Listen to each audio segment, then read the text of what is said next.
This is Sound Experience, the show that explores the vast world of audio production through the experiences of our guest and the ears of your host, mixing engineer and producer Tim Dolbear. Hey, welcome to Sound Experience, powered by Intertalk Radio, the voice of the music biz. I am your host, Tim Dolbear, coming to you from thunderstorm-ridden Austin, Texas today. Before we get started, I want to give a big shout-out to our sponsors, including FrontEndAudio.com, your ultimate pro audio dealer, and the Blackbird Academy, hands-on training for studio and live sound. All right, well, before we get going, let's look ahead in the calendar and see who all is coming in. We have a lot of people coming in over the next month or so of interest. So next week, I actually have, from the Blackbird Academy, I have Professor of Audio Engineering, Mark Rubel. He'll be here sharing all kinds of different cool stories from his 30 years plus in the studio. On the 2nd of May, Michael Romanowski is going to join us back here again. We're going to be talking about mix bus compression. I'll be taking the mix engineer's view. He'll be taking the mastering engineer's view, and we'll be hashing it out for an hour with the gloves on. On the 9th of May, Mark DeGeorge from Solid State Logic, SSL, will be joining me. And I've been talking with my mentor, Keith Olson, about coming in later in the month of May. So stay tuned for that. I'll get you updated as we go along. That'll be exciting. All right, so this week's question for me comes from, actually not the email bag, but actually from the band that I was tracking over the last week. The question that they asked me is, Tim, why are you taping an 8.5 by 11 sheet of paper to the head of our floor tom? And it's a good question. I coming from weird, different backgrounds, I was hearing something and I was going after a sound. And the floor tom that they were using was great. It was dark, it was deep, it was rumbly and moody, and it fit perfectly into the hard rock style that they were working on. But they got to this one song where they were writing it kind of a dun dun dun dun dun, kind of a weird marching kind of thing. And I wanted more of an attacky sound to it. I wanted more of the actual head, papery head sound of the floor tom to come through. And I got up out of the chair, walked over, and put it on there, had him hit it a couple times, and it was exactly what I wanted. And so we ended up taping it down. If you want, you can see a picture of it on our Facebook page, Sound Experience Radio, facebook.com, Sound Experience Radio, and you'll find a picture of it. But really, in my mind, I'm like, where did I come up with that idea? As they asked me about it, and it harkens back to working with different styles of music.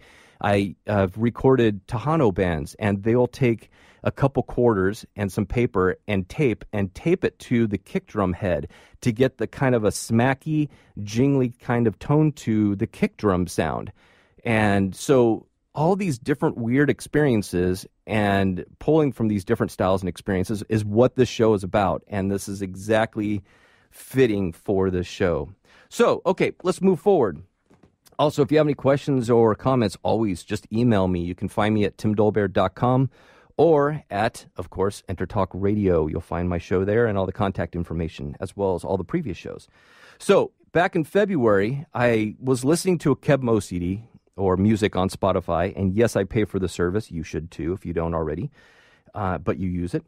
And I fell in love with his latest album, Blues Americana, and love the production, love the songs, and so, of course, I bought the CD, which I always do when I fall in love with something. Ripped it and put it into my phone and then listened to it all the way to Nashville on my way there to teach at Blackbird, and just loved it. And after I finished teaching, I was hanging out in the room with Mark Rubel and John McBride, and my friend Joe Palmisio had just come by. He was picking me up to take me for dinner. And Ross Hogarth walked in and joined us in the conversation and had a good little talk. And when I got back here to Austin to Eclectica Studios, I popped open that CD while I was listening to it, just happened to look at the liner notes, and there's Ross's name. He mixed that album. So this amazing sounding album that I had just discovered for myself, turns out that our guest had actually worked on it. And not only that, but when you dive into his discography and you look at all the people he's worked with, let me run down really quickly the list, and then I'm bringing him on. He's worked with Van Halen, Justin Timberlake, Ziggy Marley, John Cougar Mellencamp, the Scarecrow album he even worked on, John Fogerty, Melissa Etheridge, Lyle Lovett, Shawn Colvin, too many to even say, Roger Waters, Jewel, The Black Crowes, Celine Dion, Motley Crue's Girls, Girls, Girls album, Cheap Trick, Rat's first two album, Dio. It's just amazing the body of work that he has worked on. So without any further introduction, let's get into audio talking with Ross Hogarth. Welcome to the program. Hey, Tim. Thanks for having me. I appreciate it. Absolutely. Where do we find you today? I'm in my studio. It's called Boogie Motel, and it's in just outside of Los Angeles.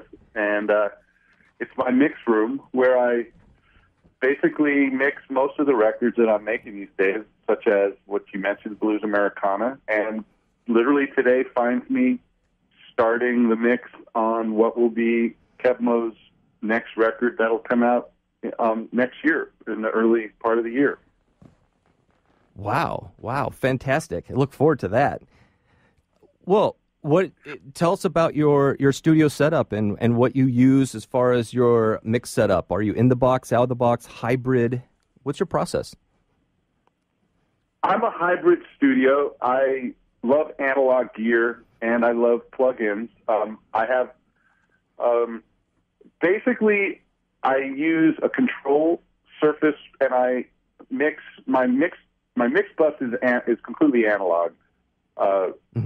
Leaving the box through a pair of black line converters, and then going to I'm really into passive transformers, something that I've gotten into over the years, and so I use a pair of passive UTC transformers to soften what I call soften the blow of digital, soften the hard edges of digital before it even hits my compression EQ. I have a pair of mastering Pultecs, the Moog, old school Moog, which was called NTI back in the day. And I love the Dramastic Obsidian, which is basically like an SSL-style mix bus that I just barely tap. And so I do a little bit of EQ, and I do some compression, and that's the glue. But then I have a whole slew of retro compressors and Altecs and Compex and Neves and all sorts of analog gear that gets is put on inserts, and then I'll use plugins too. So I'm kind of new school, old school. So when you say passive transformer, can you describe what that is?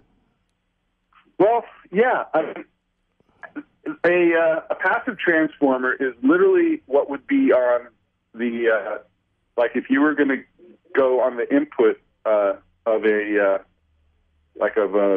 an old piece of gear, like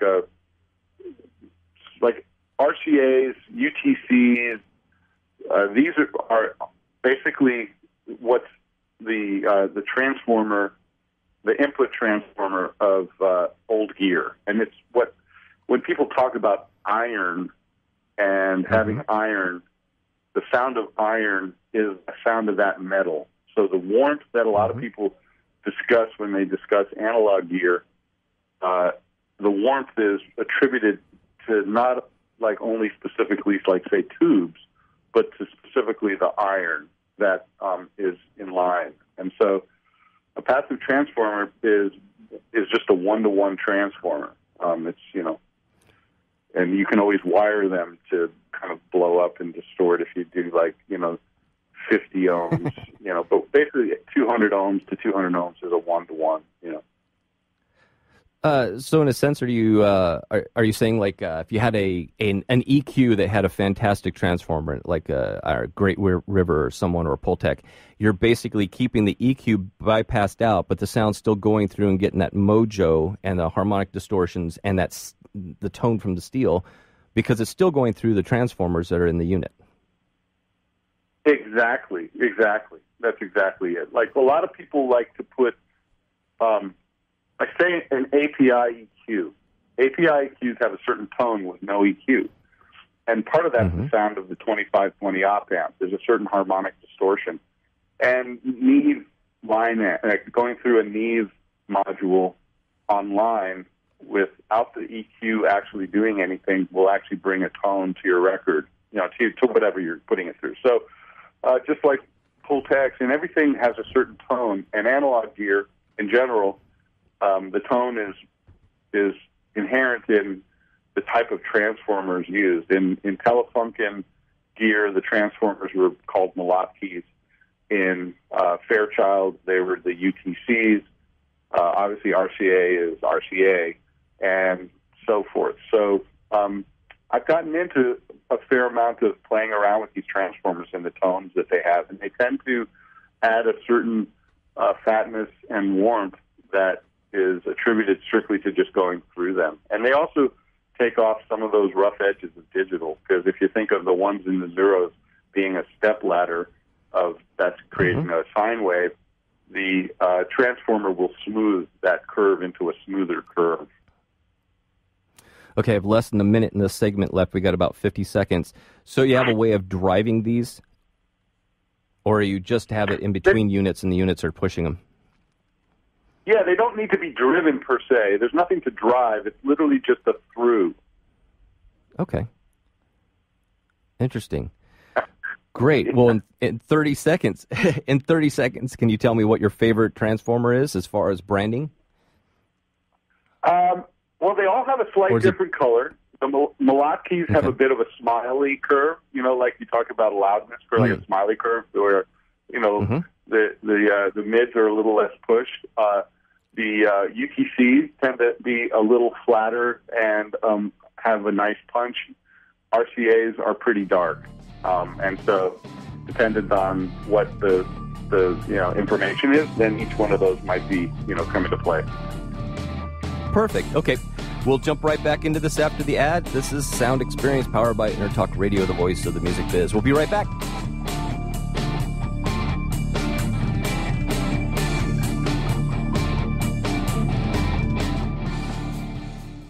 Are you serious about your music? Are you ready to run with the big dogs? The experts at Pitbull Audio have the gear to get you into the game. From leading manufacturers like Mesa Boogie, Fender, Pioneer, and American Audio. To sound your best, you need the best. Pitbull Audio can deliver in rehearsal, on stage, and into the big time.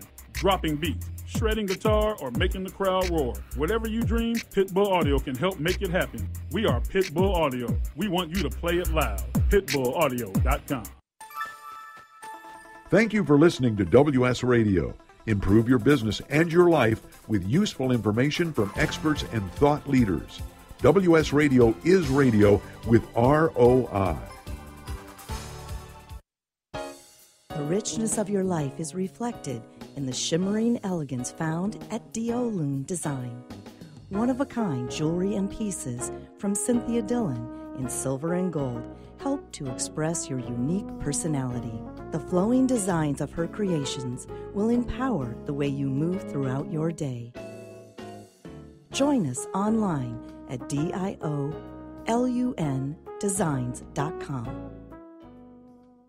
Hey, it's Catherine from Listen Local Radio. Moe's Guitars has proudly served the San Diego music community since 1975.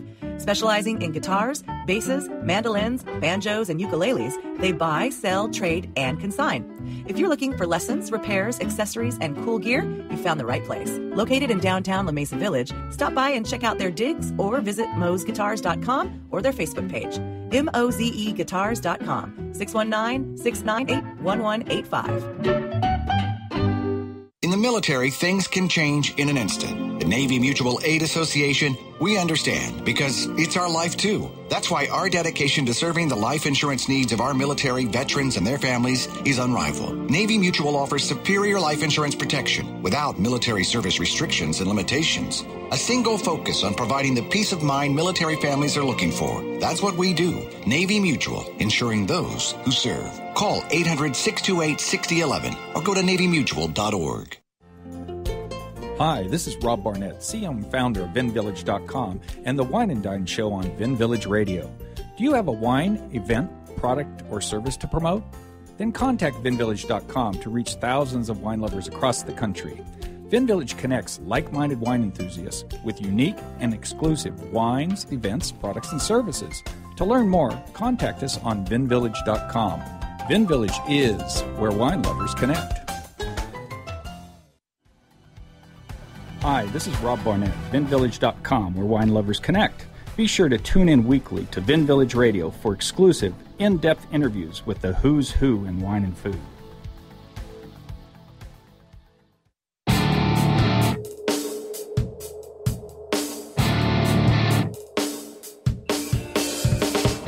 This is Sound Experience, the show that explores the vast world of audio production through the experiences of our guest and the ears of your host, mixing engineer and producer Tim Dolbear. Hey, welcome back. We're on with Ross Hogarth, talking all kinds of deep issues about, right now we're in the mix bus, so we'll keep going in that. So what I actually, in my mix bus that I use, because I'm going hybrid also. We're getting geeky. Very geeky, which is good.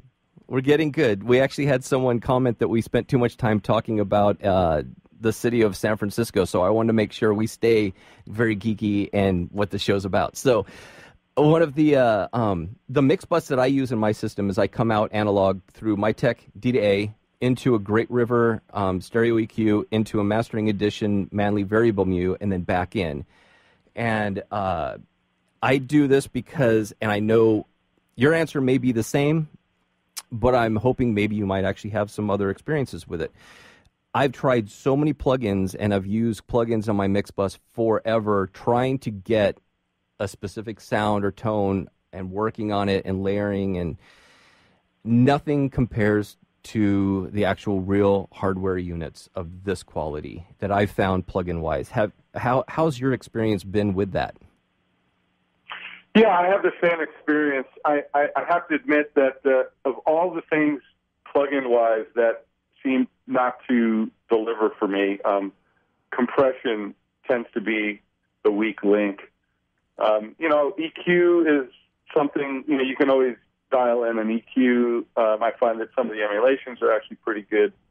But in general, I find that the mix bus being, again, the last stage and the most important for me as far as gluing it all together, when I come out of the box through a pair of really good converters, whatever they might be, whether they're the Burl for the more thicker sound, or Black Lion, which is more of a very clear picture of what's already in the mix bus. And I come out, and then I get into my analog compression, analog EQ, the transformers. All those things bring something to my sound that I find I can't really do in the box. And I don't question it. It's something that I've been doing this long enough to know and trust my ears, which is always what I come back to. You started the conversation talking about Blackbird Academy, and you brought up Mark Rubel, who I so respect those guys, Mark, Kevin Becca, John McBride. Yep. I love what they're doing, and I love how they're teaching the next generation of engineers, producers, live sound people, educators. And the one thing that we all stress when I come through there and when I talk about, what we do, the thing that you can't get hung up on is gear. The thing you should focus on is ears. Our ears, not the gear. The gear doesn't make me. Yep. The ears make me. And when I use my ears and I use my instinct, the thing I always come back to is how it makes me feel, because what we are doing is delivering emotion out of the speakers. And so, you mentioned Blues Americana, the Keb Mo record, which is, it's the thing about Keb Mo is he makes you feel good when you listen to his music. You feel something. And, my gig is to make sure that I don't detract from that. And somehow then we have to, with the mastery of our craft, find how the tools that we use help us create a result that is hopefully, the result intended when the artist made, created the song and cut the track.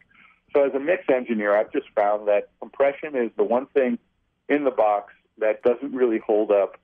So I tend to use outboard compression on my mix bus. I tend to use it on lead vocals. I use it on bass, on sub mixes of my drums, things like that I find create more dimension and less of a flat, pasty 3D quality is what I'm looking for.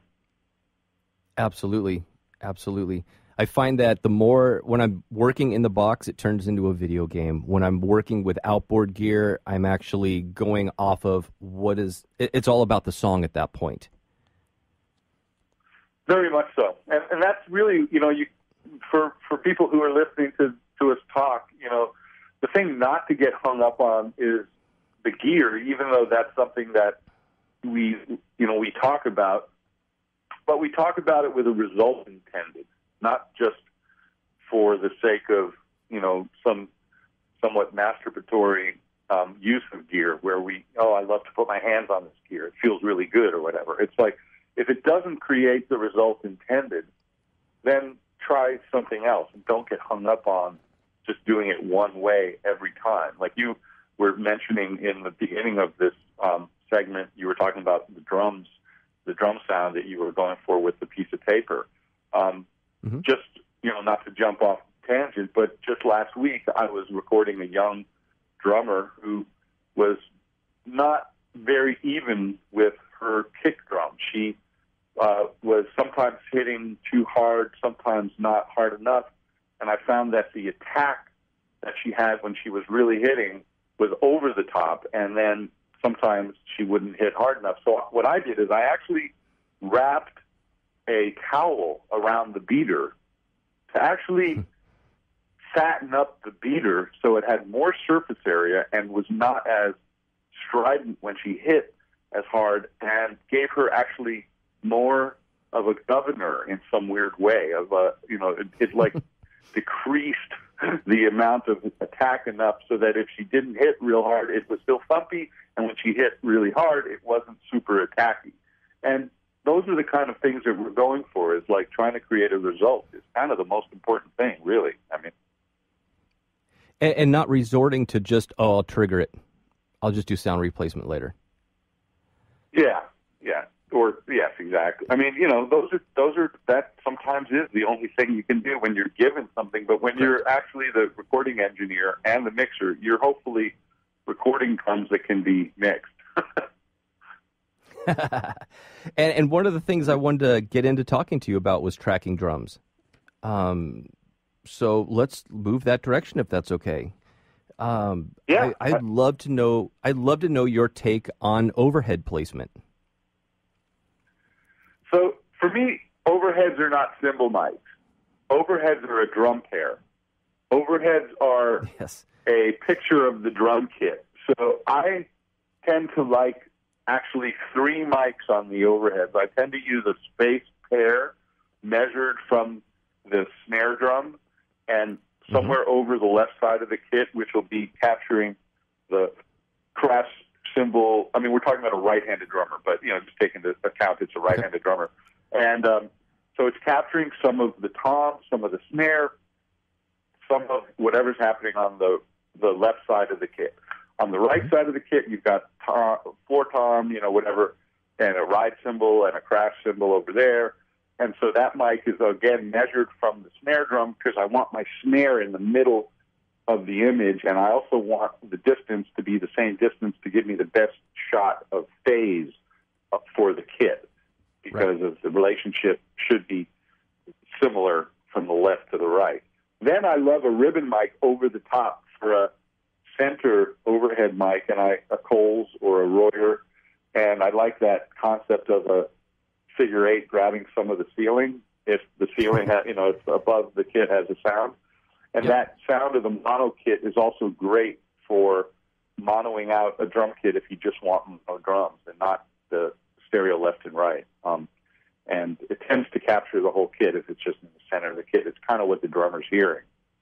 And that's kind of where I start. Sometimes an actual stereo mic in the center of the kit's really cool. Blumline pair ribbon like an SF-24, 24V. And the one thing you have to watch with overheads when you use tube mics like C12s or 250s or big, large diaphragm mics that are more like vocal mics is diaphragmatic distortion. Distortion at the diaphragm before it gets anywhere. And it's not a pleasant sound. So if you have a rock drummer that's smashing a cymbal, you have diaphragmatic distortion, you won't be able to get rid of it. Right. How do you deal with phase relation between the microphones when stuff is sent to you? Or are you just simply doing fixing it in the box at that point? The thing I don't like to do, and I never recommend it, and it's something that's done quite often, I don't like sliding microphones around. I try not to ever do it. And it seems to be somewhat prevalent today in young engineers. They like to use the GUI and the screen, and they tend to want to believe some avid engineer that designed a GUI and designed a waveform replication in your screen, and they will trust that over their ears. They'll look at the screen and they'll say, oh, it's not on the grid, or they'll say it's not lined up to whatever. Well, that's the way air moves. I mean, air, the distance between a room mic is always going to be a little farther away from the overhead. And the minute you move those forward, you know what I'm saying? I mean, yes. The minute you move those forward and you're changing the whole phase relationship of how the drum was recorded, sometimes you can actually really botch it up and it's like completely whack. And so I try to use like just a 180 phase flip and hopefully find somewhere back and forth that I can create and sometimes if mics were just completely misplaced, then you have to get inside of them with time adjuster or Jonathan Little's the phase in like a UA plugin or something. But for the most part, I won't be sliding drums around. I'll just be flipping phase 180 with with some kind of, whether it's whatever plugin brings the least amount of latency. Exactly. Okay, cool. Hold that thought. We'll be back after these messages. This is Sound Experience on Intertalk Radio, the voice of music biz. We'll be back in a couple minutes. Stay tuned.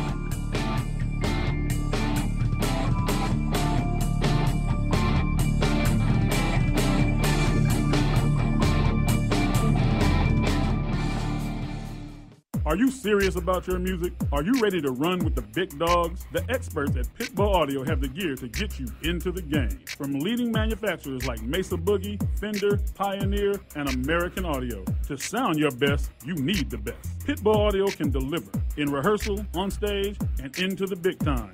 Dropping beats, shredding guitar, or making the crowd roar. Whatever you dream, Pitbull Audio can help make it happen. We are Pitbull Audio. We want you to play it loud. PitbullAudio.com.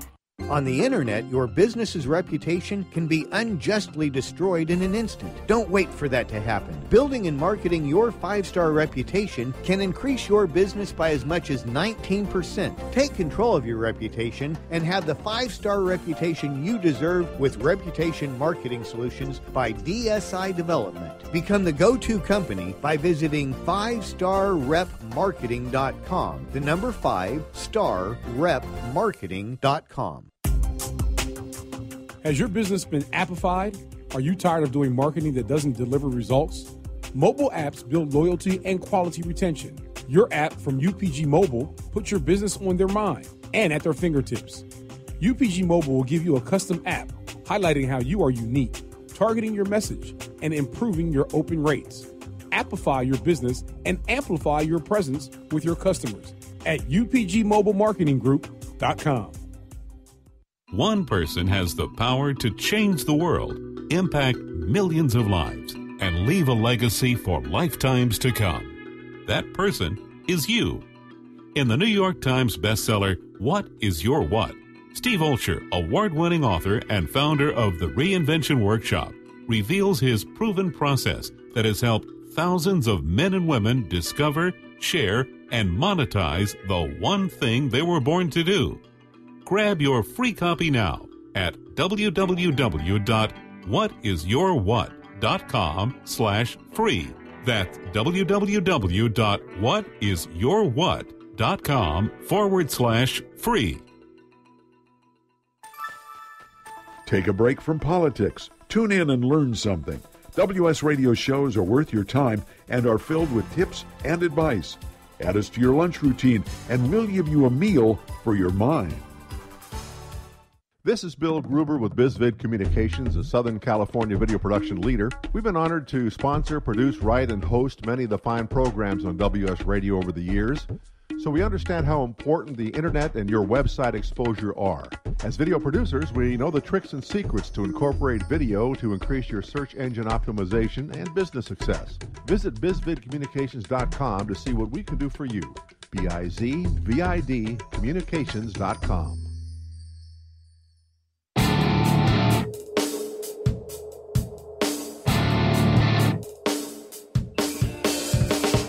This is Sound Experience, the show that explores the vast world of audio production through the experiences of our guest and the ears of your host, mixing engineer and producer Tim Dolbear. All right, well, welcome back. We're talking drum tracking, which brings up the obvious question in my mind, maybe not to everybody's, but in my mind, tracking to tape or tracking to the DAW? Tape is overrated. I mean, I love it. I just got to say it. I'm sorry, but you know, that's rad. It just is. For the last 18 years, I've been saying if I never have to align another tape machine the rest of my life, I'll be happy. So well, that's the thing. I mean, if you have a great aligned tape machine, and I'll go back a step. If you're a band, like the way that John Mellencamp's band was, these were guys that, and girls, Lisa Germano and Crystal and Patty, I mean, not just guys, but this was a band that would go out in a room, and I had to get sounds that were a record, because when I pushed record on that 24-track tape machine, I had Kenny Aronoff, I had Toby Myers, so I had drums, bass, I had Larry Crane guitar, Mike Wanchek guitar. I had Johnny Casella either playing an accordion or a B3. I had Lisa Germano playing fiddle. John would be playing acoustic. Mellencamp would be playing acoustic probably. And then Patty and Crystal would be shaking shakers and singing backgrounds. So all those things went down at the same time, and I made a record in record, basically. You'd fill up the tape machine and basically have a couple of tracks left for an overdub, and it was done. And that, if you want to make a record that way, make it to tape, because what a great way to capture a band and not mess with it, and you're not going to move stuff around, and you're not going to comp out of multiple takes, because you're going to get one take or you're going to get two takes. But if you have to comp between multiple drum tracks and you want to get the best bridge, and I mean, hours later when you've chopped up the tape and put it all together, you will have recorded the tape, and then for the most part, someone's going to say, okay, now let's transfer it to Pro Tools or something. So, I mean, I just have to say, if I'm making a record on a band where I'm going to record and mix that record on tape, give me a 16-track 2-inch. I'm going to be happier than anything. But if I got to do edits and I got to comp stuff, just forget it, man. Start in Pro Tools, use great converters and great, gear, and just go, move forward. Don't look back. Are you still able to cut records that way? Are you finding acts that are still cutting live like that? Very few. I mean, I got to say, if a young musician or someone is out there listening to this, I kind of throw down the gauntlet on you. Go in the studio, and even if you're not to tape, go try to make a record in like 2, 3, or 4 takes, and then try to just go, okay, I like the best bridge here. We're just going to use this bridge, or we're going to use this verse, because that's the way records were made. If you want to make records old school, like the way that records were always made, that's how records were made. They were made out of just a few takes, and you would comp them together. And that's, and that's okay, because if you don't have many takes, then, tape is something you can use. But if you're going to end up wanting to have, every single microphone on the drum kit spread out, and you're going to want to have multiple mics on bass rigs, and then you're going to want to do, 15 tracks of vocals, 30 tracks of vocals, then tape won't be for you. And young musicians are less and less prone to getting their performances without the help of Pro Tools. I mean, just bottom line. That's really where it's at. Yep. I got to play bass on a track the other day, a couple weeks back, and we cut the song live, all the instruments, and that was the funnest experience that I've gotten to do recording in years, because the majority of work that I get to work on, the bands are not practiced up where they can come in and play together and cut it. Because people aren't touring like they used to, at least that I get to work with. And unless you're touring year-round and playing year-round with the same group of guys, or guys and girls, you're just not able to get the cuts that you want and the takes that you want. And so it's rare that we get to do a live recording, which is a bummer because I really, really enjoy it. You're capturing art at that point as opposed to manufacturing music. Yeah, I mean, the chemistry between humans is where music happens for me in general. Right. I mean, the chemistry, the interplay that happens when someone does something and someone then reacts off of that, and that's happening less and less. I mean, I'm really proud of a record that actually down there in your neck of the woods in Austin, I co-produced this in this past year, and that's with an artist named Jeff Plankenhorn. He's called Plank, and he has his own band, but he also plays with the Resentments at the saxon, and he plays a guitar he created called the Plank guitar, which is like a dobro style guitar that he can stand and play and sing.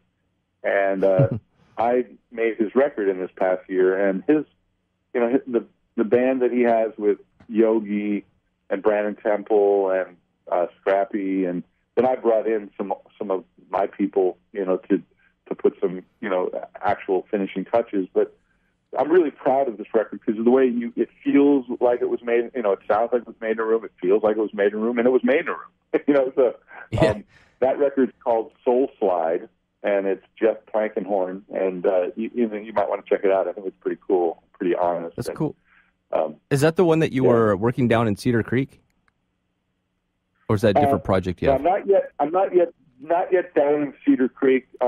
That is a legacy artist, Rita Coolidge. That record will be making sometime in this upcoming next few. We've got to schedule it because she's headed off to Europe and stuff. I haven't actually come down yet. Well, hey, here's a good question for you.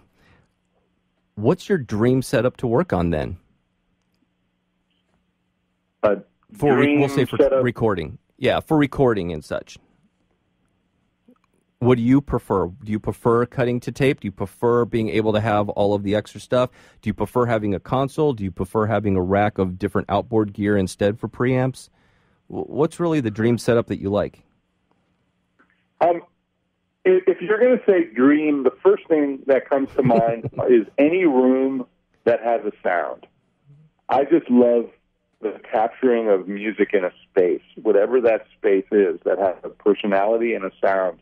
Give me all the greatest gear in an antiseptic room with no sound, and I'm going to bum out. So Give me a Mackie console or some, cruddy bunch of mic pre's in an awesome room, and I'll be a happy guy, because it really isn't about the gear. It's about the sound of the space. And I've made some incredible sounding records in some really bizarre spaces, because the space that you're recording in now puts a personality and an attitude onto your record.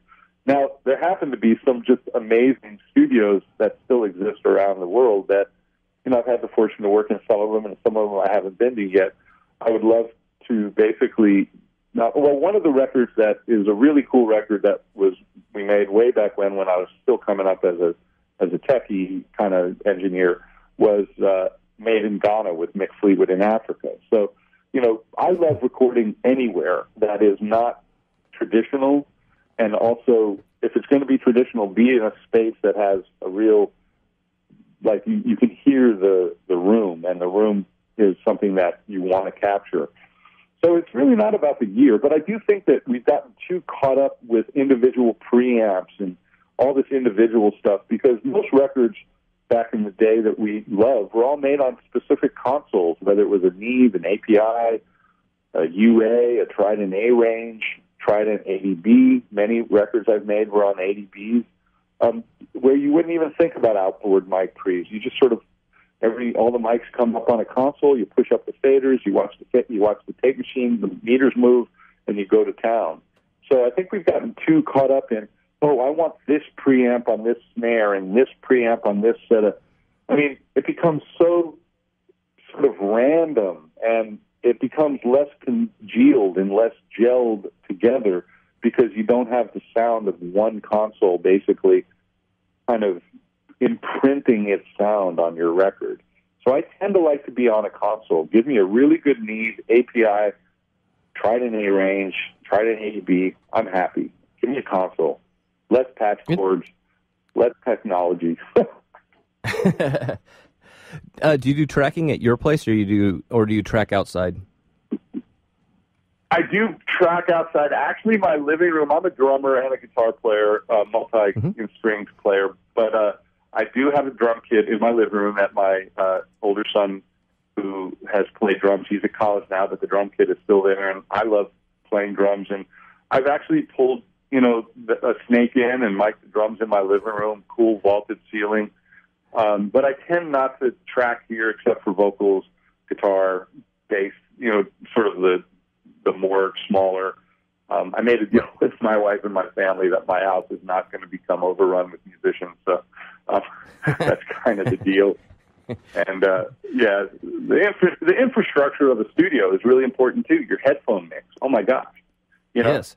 If you're not hearing music, if musicians aren't hearing music correctly, all the greatest gear, throw it out the window because they're not going to play great. So you got to have good headphones, good headphone mixers. That's like, if people were going to spend money on stuff, go spend money on headphones and headphone mixers and a good headphone mix for you musicians. It's crucial.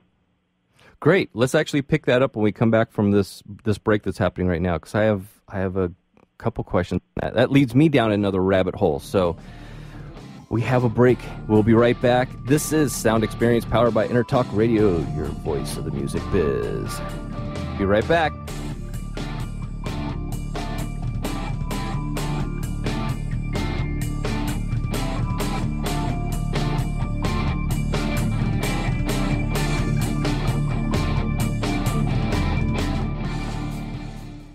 Are you serious about your music? Are you ready to run with the big dogs? The experts at Pitbull Audio have the gear to get you into the game. From leading manufacturers like Mesa Boogie, Fender, Pioneer, and American Audio. To sound your best, you need the best. Pitbull Audio can deliver in rehearsal, on stage, and into the big time. Dropping beats, shredding guitar, or making the crowd roar. Whatever you dream, Pitbull Audio can help make it happen. We are Pitbull Audio. We want you to play it loud. PitbullAudio.com. On the internet, your business's reputation can be unjustly destroyed in an instant. Don't wait for that to happen. Building and marketing your 5-star reputation can increase your business by as much as 19%. Take control of your reputation and have the 5-star reputation you deserve with Reputation Marketing Solutions by DSI Development. Become the go-to company by visiting 5starrepmarketing.com. The number 5starrepmarketing.com. Attention business owners. Does it feel like your business owns you? See if you qualify for a free 90-minute business coaching session to help you build a business, not a job. During this free 90-minute strategic consultation, one of our senior coaches will help you map out the best way to grow your company and get your life back. To learn more, go to MauiMasterminds.com/scale now. That's MauiMasterminds.com/scale now. I raised $8,000 to build schools for South African children. After realizing how many people go hungry in San Diego, I now volunteer at a food pantry. I'm spending the next year doing volunteer projects across 3 countries and helping in ways they designate to be the most helpful. The World Link program at the Joan B. Kroc Institute for Peace and Justice recognizes the potential of youth as agents of social change. Learn how you can help youth become a generation of leaders in action at peace.sandiego.edu. Hey, it's Catherine from Listen Local Radio. Mo's Guitars has proudly served the San Diego music community since 1975. Specializing in guitars, basses, mandolins, banjos, and ukuleles, they buy, sell, trade, and consign. If you're looking for lessons, repairs, accessories, and cool gear, you found the right place. Located in downtown La Mesa Village, stop by and check out their digs or visit mosguitars.com or their Facebook page. mozeguitars.com, 619-698-1185. Which sandwich is healthy and tasty? Which sandwich can come on bread or in a bowl? Which sandwich comes 51 different ways, so it's always your way? A which sandwich. Stop into our shop in Hazard Center. We're upstairs from the Hazard Center Digiplex. Bring in your movie ticket. We will add a free drink and chips to your sandwich order. Or order online at whichwich.com, and we will have it ready and waiting. WHICH, whichwich.com.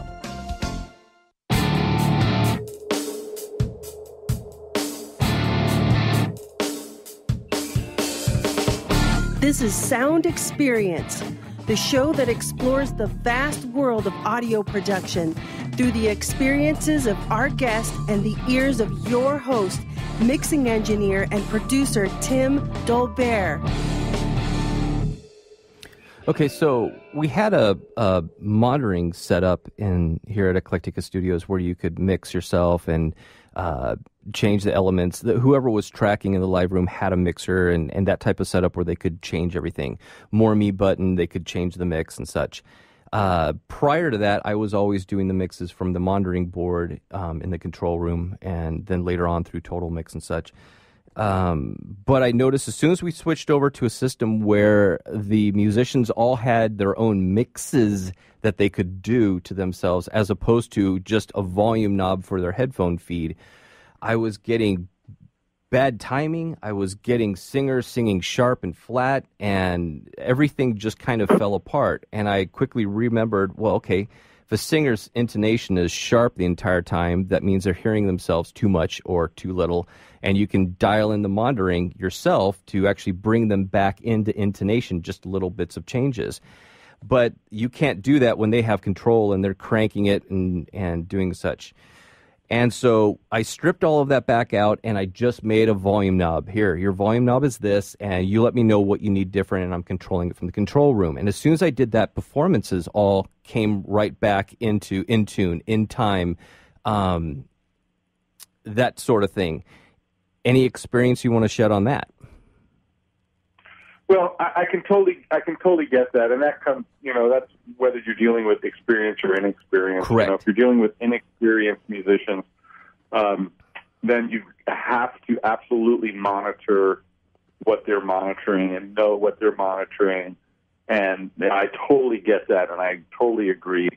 And I still think, though, that to have separate controls, if you can monitor that, great. And then if you feel like that's a problem, then build it down to some stems where you're in charge of still, they have drums on a pair and whatever music. I do feel, though, that no matter what, a good headphone mix will make a better performance. I think that particularly when it comes to when I get into overdubs on a record, I'll always make sure they're hearing what I'm hearing, that I have absolute control of the one-on-one. And with a singer, a lot of times, if the singer's out of tune, you need to give them more bass because you need to give them something to pitch to in their headphones. And a lot of times, if they're out of tune and they have a bunch of reverb, turn the reverb down because they're not pitching because the reverb's swimming and may have some modulation. And, a drier vocal will actually help them pitch more. They may not vibe, and it's a balance between, it's sort of a balance between what they hear and what makes them feel good against how the performance shows up. And sometimes you have to actually communicate to someone and say, hey, look, I'm going to turn the reverb down a little bit if you don't mind, but I totally agree, Tim. I think if a drummer is only listening to the click and not the band, then he might be just playing in time at the click, but not really in time with what's happening musically. And, kind of the same. There's so many different, probably elements of that. I do find that, I like to give musicians, if they're going to play the click, I think that the militant, horrible cowbell is very unmusical. I tend to bring pieces of audio with me where I have a shaker, a tambourine, a side stick, a cowbell, and I throw them on the grid in ticks so they move to tempo. And I tend to like to give musicians a multiple kind of groove for them to groove to instead of just that military cowbell, clanging away, killing them. There's nothing musical about that. Tracking to a single snap kind of or a cowbell type thing is not musical. But when I have people in here, for instance, doing scratch tracks to laying down a scratch track guitar to a click, we won't use a click. We'll use a kick snare with hi-hats doing, subdivision on it. So that all of a sudden they're playing to what they feel is an actual musical thing. And they relax right into it at that point. Yeah, me too. So I do the same. I do exactly the same. Yeah, I agree. That's cool. That's cool. I did a blog, which you can find, timdolbear.com. Just click on my blog and scroll back a little bit. And it was called What We Can Learn from Joe Walsh and the King. And it was stemmed from a couple comments that Joe Walsh had said about recording and playing together as a band and such. And through some stuff that I learned while going in my travels and stuff, I won't get into it. You can read it there. But really it's about how the king of rock and roll, Elvis Presley, if you listen to his first recordings that he did, his pitch is fantastic, nailed. And then the minute that they start putting headphones on him around 67, and I know a lot of people who sing on a lot of drugs, and their intonation's still good, but his intonation, so it's not a drug thing, his intonation, as soon as they put headphones on him and the band's not in the room and he's in the box by himself, his intonation's all over the place. And I'm talking about the big notes that he held. I'm talking about all the little stuff in between, the little in-between words that count so much. And how a singer gets to perform and feel it and naturally sing in tune when there's no headphones on them and there's a band around him and they're just performing. And so the blog's all about that, trying to get back to that natural performance thing, which you've touched on in a couple of the different things that you've mentioned for tracking, trying to get that natural performance level out of it. Yeah, two singers that I've recorded that absolutely will not use headphones are Steven Tyler and Daryl Hall. And both of those guys like to sing in front of a set of speakers. And the trick on that one is that you make sure that you're playing it in mono and that you flip the phase of the actual audio because you're going to get leakage back into the microphone. And then if you flip the phase of the audio, then frankly what then hits the microphone is actually is back in phase, with what's the leakage.